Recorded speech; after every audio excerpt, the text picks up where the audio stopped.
Welcome, everybody. It's wonderful to see so many people here. I would like to start by acknowledging the traditional custodians of the lands that we all meet on today. I'm here on Gadigal land, and I pay my respects to elders past, present, and to the young people coming forward and taking the chalice and pushing forward to protect the country that we all call home. I would like to just reflect quickly today on the fact that I've just been home to the UK for my mum's 95th birthday and joined my four sisters for that event. And the interesting feeling of going home and then turning around and getting on a plane and landing into Sydney and looking out and saying, that's my home too. And just the joy of seeing the sea and the sand and the beautiful green and this. Well, it was sunny then, not sunny today. So I just want to reflect on the fact that we can have a home where our family are. We can also have a home that we call the place that we choose to be. Today, we are having our conversation about community playgroups. And we know there's been a lot of conversations, particularly from DCJ with the new specifications. And there's been conversations and separation of supported playgroups and community playgroups. So this is our opportunity to really understand from you what's happening out there in the community playgroup space, to reflect on current and future service delivery and how you think that might happen with the new specifications, and really to identify how our FAMS team can support you going forward in contract negotiations and also in implementing the new specs and how that will roll out for you. So without further ado, I want to hand over to the amazing Lisa. And Lisa is going to take us through our agenda, and we look forward to getting as much information from you and really supporting the importance of community playgroups in our communities and the connecting communities and families and supporting and strengthening families and really making supportive communities for children and families to live. Thanks, Thank you, Lisa. Susan, for that fantastic introduction. Yes, so my name is Lisa Smolov. I'm the Manager for Support, and we're here today to really listen to what's happening in the community playgroup space. The term community playgroup is fairly new to the sector because we know you are running playgroups across different elements within your service specs, and the focus has been a lot on the supported playgroup. So I wanted to bring everyone together so we could actually share what's happening on the ground for you, really listen and hear, and hopefully learn from you as well. So we are looking at getting ready for the new specs. We're going to do a bit of a playgroup pulse check to see where you're delivering, how you're delivering, the successes and challenges that you've been having, and some priorities going forward for this group, and then some next steps of a QA session as well. So we are using Menti. So if you haven't yet, please jump onto the Menti as we get ready. I wanted to begin with the definition of what playgroup means in the spec. So we know the playgroup models. We know it's always an opportunity, regardless of what model you're using, to bring parents and caregivers together to share the experiences of parenting, the joys and sometimes the lows, but also it's also about the children, bringing them together so they can socialise and learn some of those really soft skills that helps them move into school in the later years. In the TEI specs, the supported playgroups, the difference really is it's around a qualified, a professional worker is the term that the specs use, but it really is working with the families with more particularly needs or vulnerabilities. That is a scope within the TEI specs. And the community playgroups is a new term, as I said before. Often it's been delivered in adjacent service types. So I know when I was a frontline worker at the Rosehill Neighbourhood Centre, I ran a playgroup in my social participation space. So I saw there was a need in the community to bring those families together. It's about, the grassroots needs of what they really need and how you can help them regardless of the service type you're being funded for. And the aim for that playgroup is all families in the specs. And within the specs, it also does say you may have run a number of playgroups. One may be supported playgroup, and one may be a community playgroup model, and then you may transition them to the different ones depending on the needs of the clients you're working with. So I hope that makes sense, the definition of playgroup overall, bringing families together and children, and the vulnerabilities and the supported playgroups are being more intensively supported, and the community playgroups for all families. And you are going to be supporting them as they start disclosing what's happening for them as they get to know you and the rapport is being built. So what I'd like to do first is do a bit of a check-in question with you in the Menti. Describe in one word how your community playgroup supports the families you work with. Because I know when I was working in playgroup, I knew what it was doing and how it was supporting the community and bringing it together.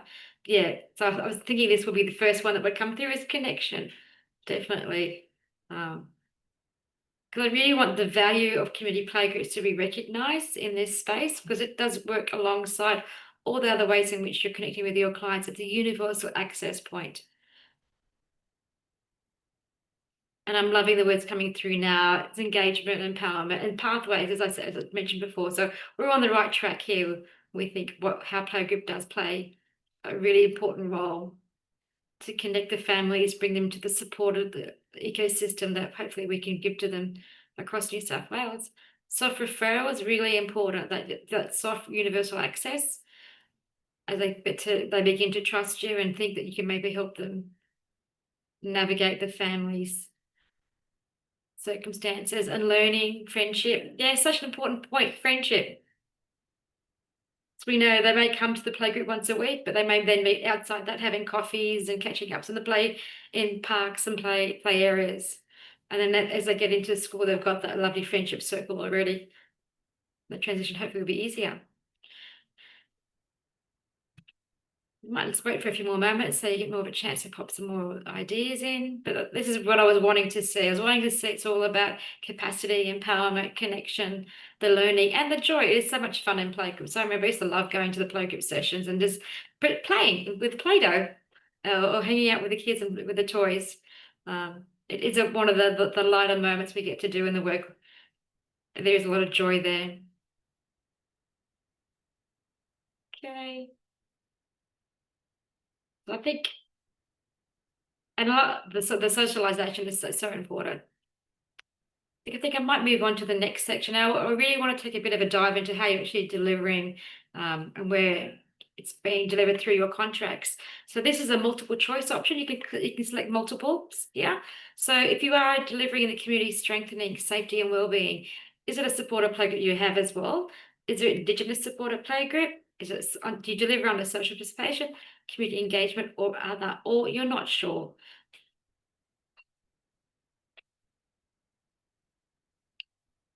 And yeah, that's great to see the supporter playgroup in here, as well as the ones that are coming under social participation and community engagement, community strengthening. And I love the balls. Balls are playful, so I try to inject some play into today's session as well. So you throw those balls up. You're carrying lots of balls that you're carrying and trying to juggle. So just pretend these balls are the juggles that you were doing every single day.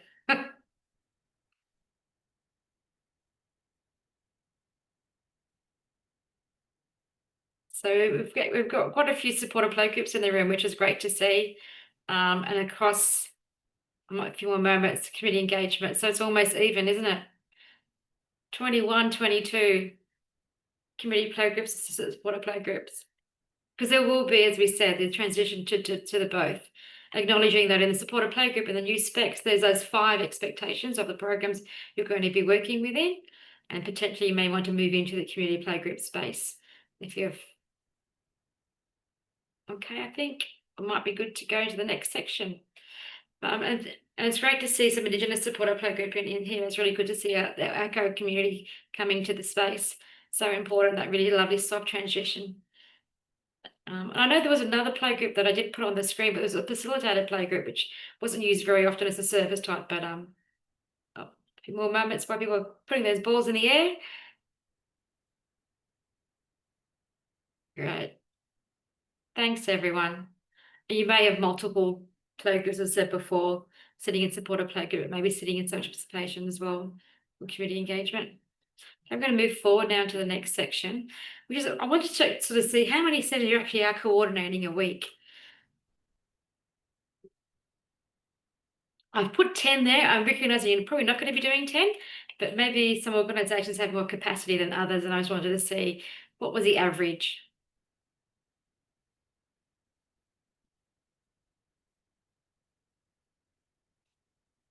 It looks like 1 session a week is the standard.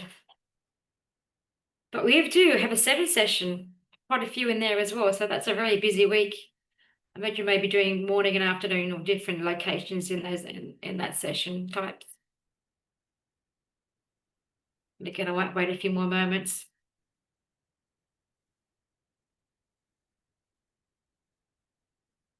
And someone's doing 10 sessions. Wow. Can you pop into the chat who's got that workload? That seems quite interesting to carry that. I'm hoping you've got a number of workers doing that, not just the one person. Let's wait another moment or so.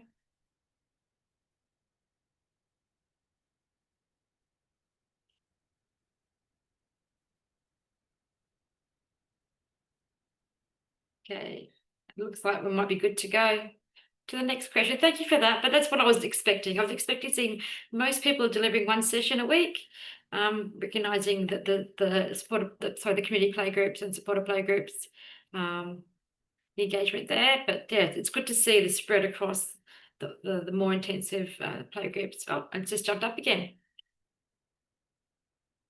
Thanks everyone for your time today. It just gives us a bit of an understanding of how you are working across New South Wales. So we have some insight and we can then feed that insight back to DCJ. Okay, I'm going to move to the next question now. This is around how many participants come along to your playgroup session. So not across the week, but the session that you're delivering. So how many coming on average? With the expectation, we know with supporter playgroups, they're going to be smaller in the new specs. The expectation they're going to be a lot smaller. So if you're having like 20 or 30 or 40 come in, as I can see here, that's going to be a bit hard to deliver the supporter playgroup. Say, example like small talk that we've been working with within FAMS.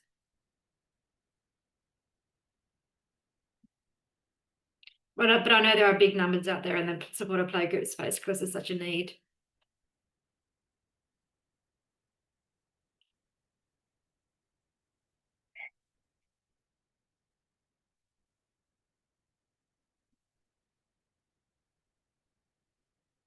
And I can only imagine the 40+ playgroup, how fun, but also how chaotic they may be. That many children and parents in this space.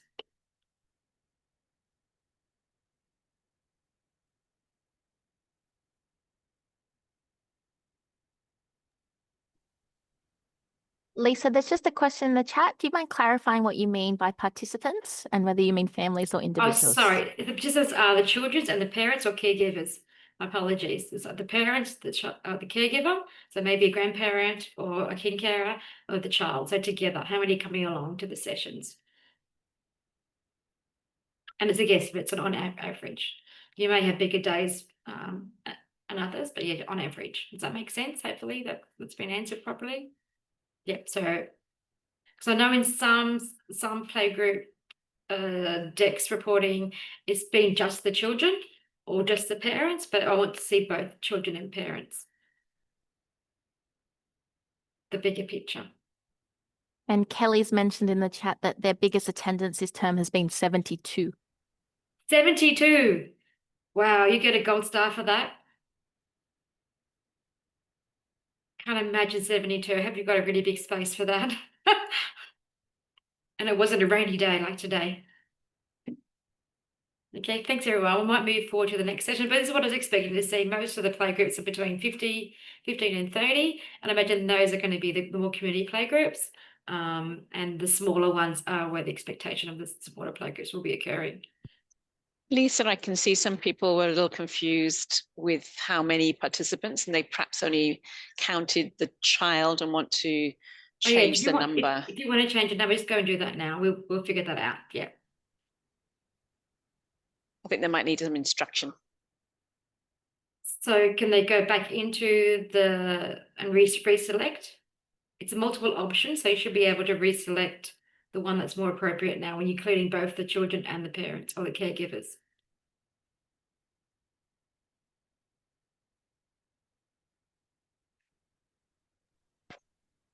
It looks like it's not letting you resubmit once you've submitted. Okay. So maybe pop into the chat. Yeah, if you could pop into the chat and we'll calculate that ourselves manually, is how many participants do you have? Sorry about this technology. I have a dread over it sometimes, But yeah, if you pop into the chat, how many children, how many parents were caregivers, and we'll go back and collate that. It will de-identify. Please don't think that we're going to be collecting it identification purposes. Might wait a few minutes while you do that.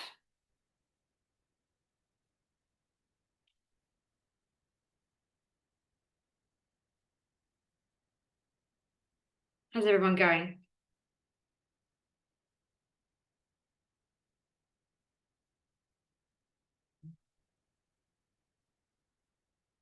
Just looking at the chat now.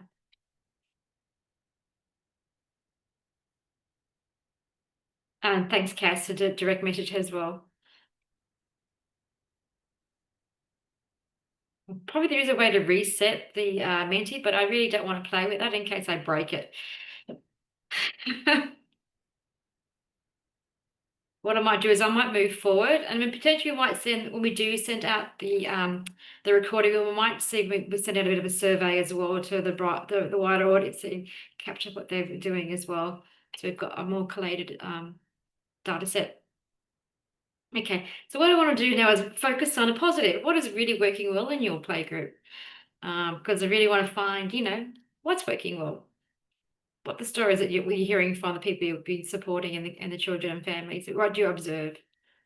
So now it is a chance for you to celebrate.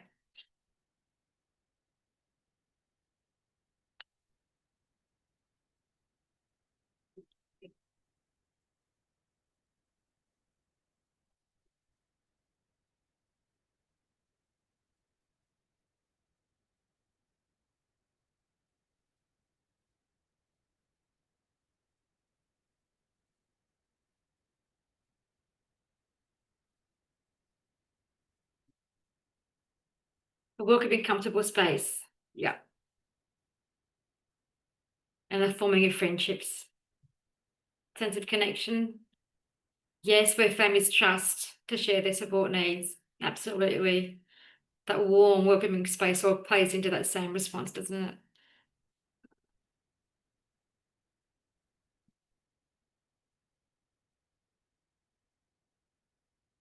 Now, I'm trying to move the slides down. Oh, no. Sorry, everyone.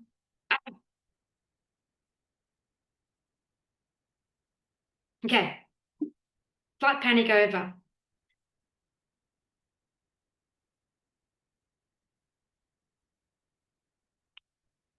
Okay, I've got it working. Hooray. Okay. Can you see it moving on the screen? Great. Thank you for the nods of reassurance. So it really is about the theme that's coming through is the connection between families and the social interaction. This is what we're really hoping for in this space. Engaging activities and the activities around learning isn't the gross and the minor skills as well they get from coming to playgroup. Having a range of activities. Having fun, so important. Putting the fun into playgroup. And I'm reading some really lovely comments here around the cultural awareness and heritage, like bringing that sense of belonging to those participants. Connection with other families and support. The themes really coming through really strong. Safety and security with familiar facilitators. How wonderful do these spaces sound for families to join? Supportive staff.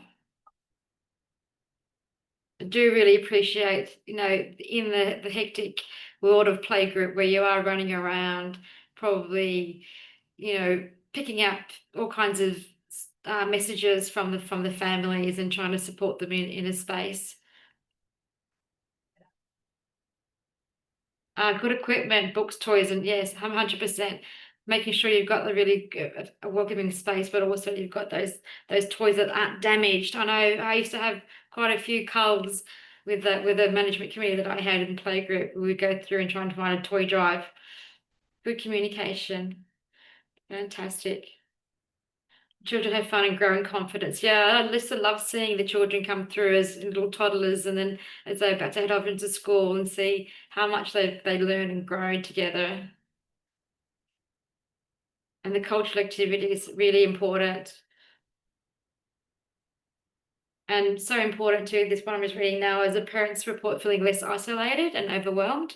I don't know about you, but I remember when I was going to my playgroup, it was just such a great space to go to feel like I wasn't alone.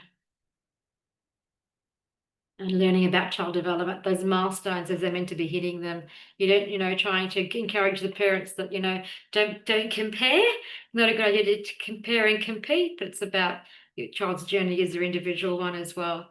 We can support them when things maybe aren't going so great. Kids exposed. Oh, cool, it's fantastic stuff that's coming from the playgroup. Thank you so much for all your comments. And yeah, I can see your interaction with the preschool and local primary school, that transition to move into those spaces, to have that connection so it's not so daunting for those children when they do get to the bigger school scenarios. And yes, the connection between attending playgroup and attending parenting programs. And having, I can see here, bilingual facilitators. So important in those cultural communities where they can feel like they do belong. It can be have that, the barrier of language not being so difficult to overcome. And guest speakers, yes, guest speakers. I remember having the tooth fairy come dressed up and give us the Colgate toothbrush and toothpaste for kids. That was a fun day. And I might just wait a moment or two because we've got so much feedback. Okay, thank you so much. We will collate this and share with everybody, so you do recognise the power that happens in playgroup.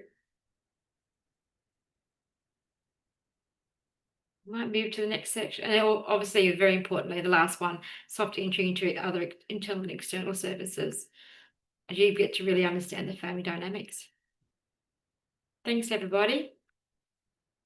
So what I wanted to focus on now, we've celebrated how wonderful it is to be in a playgroup, what it does help the community that you're working with and how they can come in and out of your service, and externally as well as internally. But I really want to hear now, what are the challenges you have in your playgroup?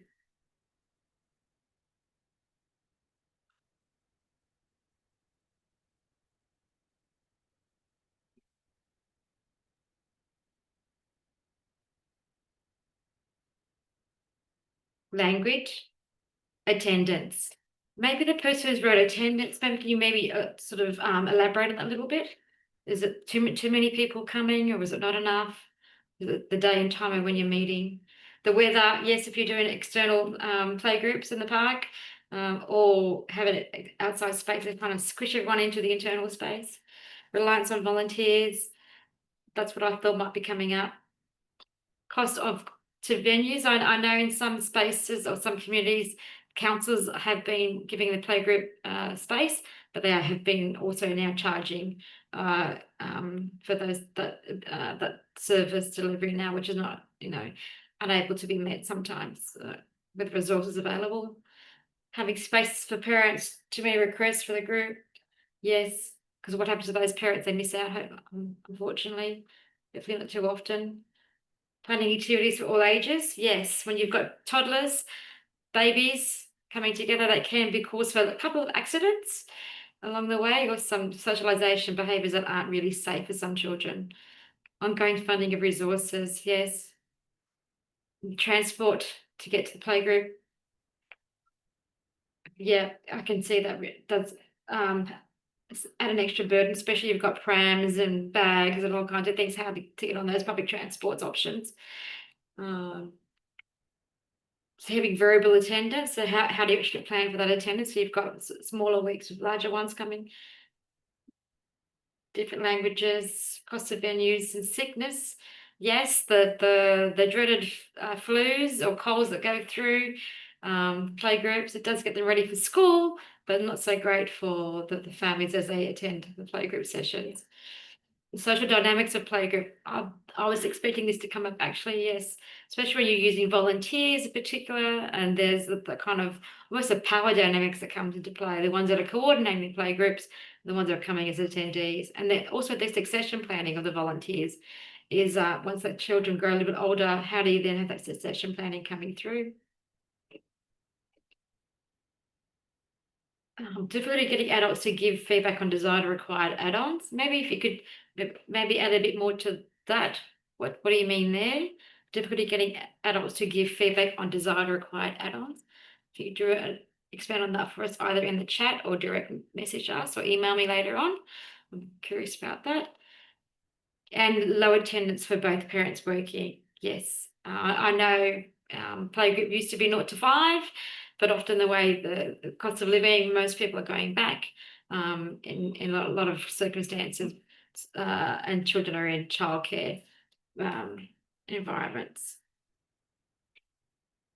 Cultural clashes, a dominant culture can take all.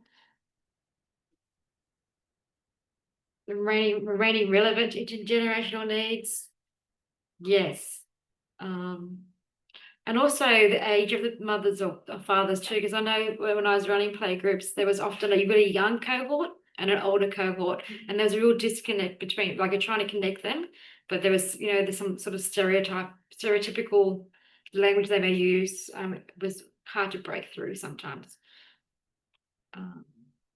But sometimes intergeneration can help too. You've got grandparents with some of the youngers as well, because often in playgroups, grandparents aren't necessarily around. Funding. Surprise, surprise, surprise.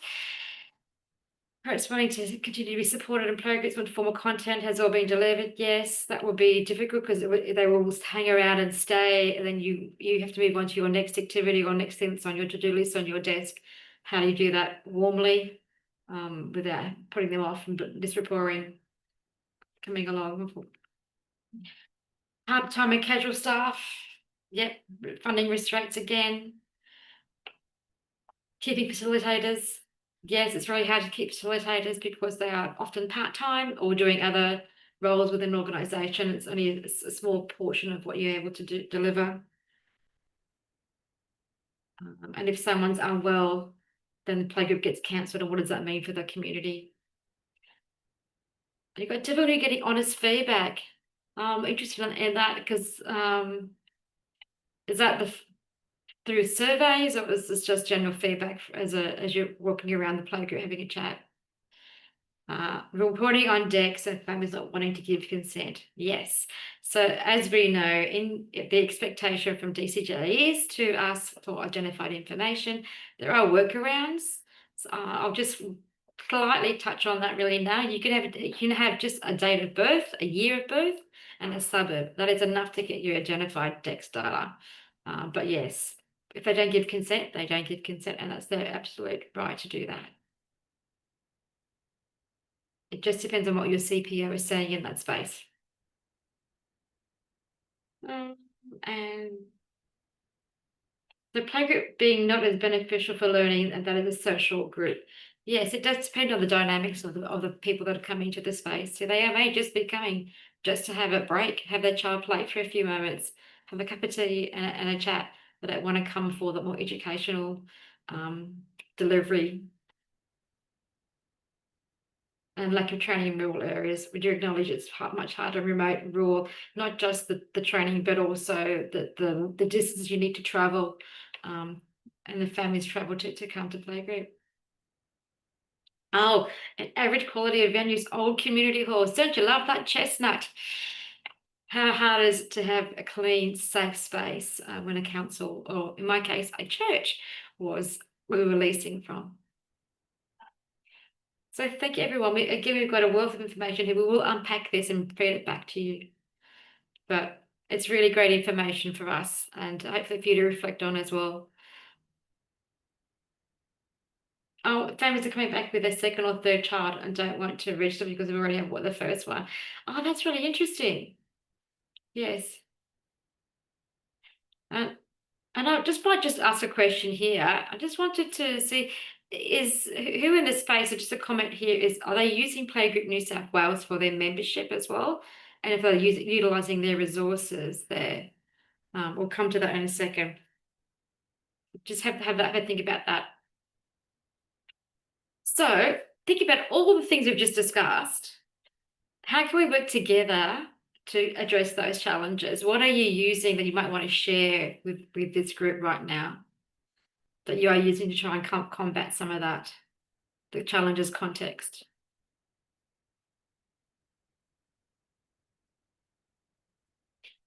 Are you pooling resources? Are you in networks? Might wait a few moments. And we are going so fast through this content, so it gives us lots of time for Q&A at the end. I'm really happy for this. Yep, getting other staff to try and assist. So having like a buddy system, maybe a booking system, need for networking. That's why we're here today. Partner with other organisations, more meetings and conferences. Yes, so you can skill up. Yes. The best practice, it would be really good to see happening in our sector. Getting feedback, setting up the QR codes around Playgroup room. Yes. But yeah, using QR codes is using our technology to make it easy for people. Not old school writing of papers.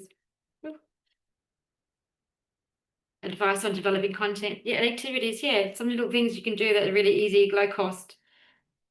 A shared directory of supports. Yeah, to cross referral. Donations of foods and toys. Yes.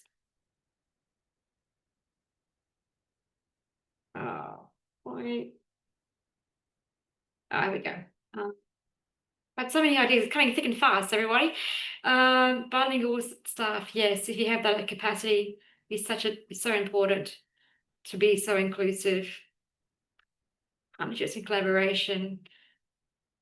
Partnering is the name of the day, isn't it? Swapping ideas, other playgroup facilitators, having a list of playgroups and share communities, yes. I know I used to have that. I had a directory of if they couldn't come to my playgroup, there was other days, other weeks they could go to in the local area. It's often based on people's work availability or other caring responsibilities. Sharing program content again, sharing visual of other local playgroups. Support ranges to share resources. The share. We're a very sharing, caring sector, aren't we?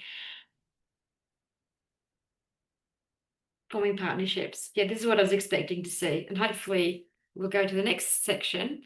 And I just had a few more moments because I don't want to rush everyone. I feel like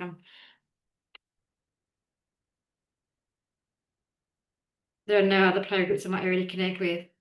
Okay. So maybe with the online space, it might help. Advocate for funding increases. Yeah, Susan could talk to that. We're always trying to get more funding coming into our sector because we know how important the work you are doing, and we recognise that you've been under-resourced in a lot of spaces. Yeah, councils commit to lower rental costs. That would be really useful, wouldn't it? Unfortunately, the cost method for councils is a revenue stream. Text message RSP from families. I'm not sure what that one means. If I'd like to share what that might make either in the chat or in another section of the Menti. And thanks, Cass, for adding the Menti details again. I'm trying to multitask here. I'm not doing a good job, but I've got Cass in the background doing an absolute stellar job. Thank you, Cass. Did I run to the wrong screen, didn't I? Nope. Partnering with schools to get students on board. Yep. A fantastic early childhood education. What a way to get them skilled up. Love that. And yeah, so I know that there's either a WhatsApp or a private Facebook group that people may connect with. And I know I had one when I was delivering Playgroup was I call them Roselle Rascals, and we had a chat group as well, just to remind people or to check in with who was turning up, who's going to be the coordinator if someone cancelled out. Quick way to communicate. And I think it's advocacy from DCJ with councils. That would be interesting to see, being different levels of government. But if it is an issue, like I do believe it's an issue, the venue spaces and the costs have been ever increasing. And that you link with homeless services and DV services to support families and up. Yes, I know there's often disclosures in playgroups as they feel safe to really share what's happening at home, and you might see the children's behaviours change as those elements come into play. And I can see in the chat, Tanisha's saying that you send out weekly invite messages to families. Yeah, to see if they're coming or not. That'd be a nice way to gauge how many resources you may need.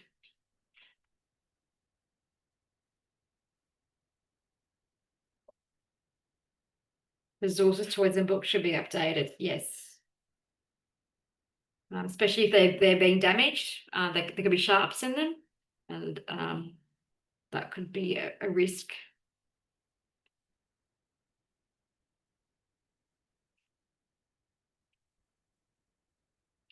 I know I would often have I would have older people in the community. So you're talking about the younger people coming through, getting skilled up, but I know that often in communities, a lot of the older people are retired. And I used to have a wonderful volunteer that would come. She was an older mum. Her grandchildren didn't live locally, but she would come to the playgroup. And it was such a fantastic resource. Oh, and Paint the Town Red. Yes. Join Leanne in Paint the Town Red. Hopefully everyone knows what that program is. It's about really making reading really accessible and joyful for children from a really young age. It's so important. Okay, I think we've got a wonderful wealth of knowledge here on how we can work together. Our next section is about where we can potentially focus on. So I want to get a gauge where you think might be the best outcomes for community playgroups. So obviously I am a DEXpert or the DEX therapist. One of the DEX therapists. We've got lovely Fiona in the room as well. So we are working in that space, but measuring outcomes in DEX and using that knowledge in the data for your own advocacy. That's what I'm really, we're trying to get to the sector. But we're looking at where we'd like to move within this space. So diversity and inclusion, how do you include children who may have diverse, challenging behaviours or trying to get access to NDIS, as an example. Your program logic, you need some help with that. Child safe standards. Would you like a community playgroup network like this to go on? Would you need some professional development where topics we might be doing in that space and opportunities just to share the ideas and resources that you are delivering? Oh my God, don't you love it when it moves so fast? Fantastic. And this is what we're going to use the information to work with going forward, checking in with you on where you really want to see the support we may be able to offer you, and hopefully we can. It's like watching horses race, isn't it? Not that I'm into gambling at all. And I guess the eighth one, that is other, if you could probably pop into the chat what the other idea may be, so we can capture that or send a direct message to me or to Cass or an email after this session.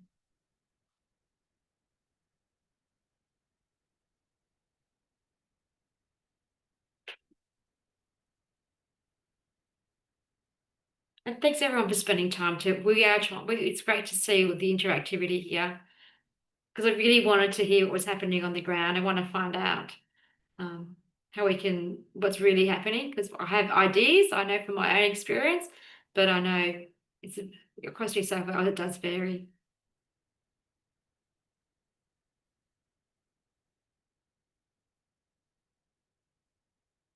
I might wait another minute or two.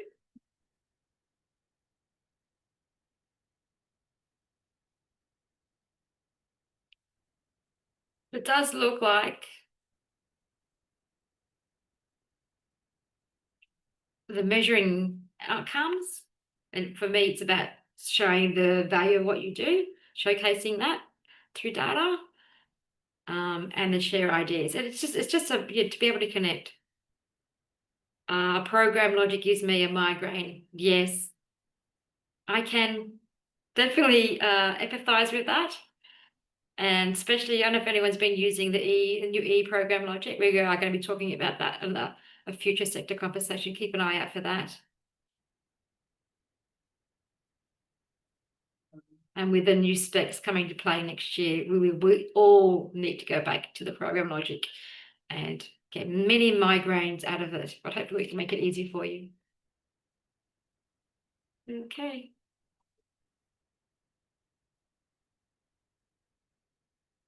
Might wait another minute or two. I think someone's loved the migraine. I hope it's not a love thing, but it's actually more of an empathy thing because no one loves a migraine.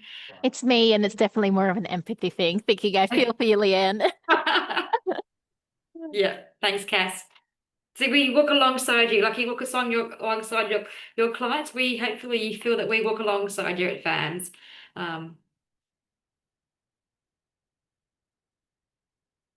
The change is self-designed. Yeah. Yeah. I wrote my entire program on the old self-designed form, Yep.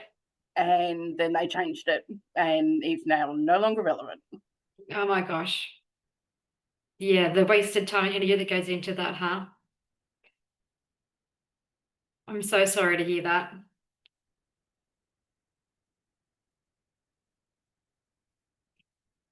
Okay, it looks like the race has stopped.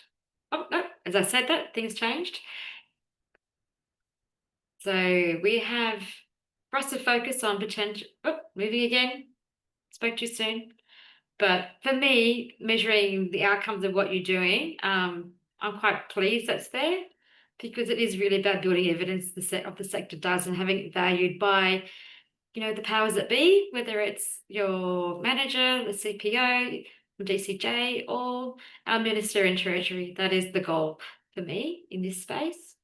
And I really like the fact that it's about sharing ideas and resources. We can definitely help with that, but finding a conduit for it. And child safe standards, that's my other passion project. And professional development all plays into those elements as well. So thank you, everyone. And hopefully this has been useful. We're now going to open up to questions you may have in this space for us. So I'm going to move to the next slide, which is questions from others may be experiencing in this space. There is also the supported playgroup network that we have as well, another session coming up there. So I'm going to move now to the slide, which is connect with us. So connect with us through our socials, our website, our TIFCS network, our Family Prayers network, our supported playgroup network. So hopefully we're gonna send this slide pack out to you, so don't feel like you need to madly do QR codes now. We can send that through to you later on. But yes, jump into our networks and also follow our wrap as well. Connect through our wrap. You also can send through information that you are delivering to Info@FAMS, and we can share it on our community website. So we can hopefully be part of your wider network as well. So I might take a minute now to pause, and say thank you very much. I do have one last thing, because it's also about reflective for us to also be challenged by you to listen and keep listening and hear what you're really saying.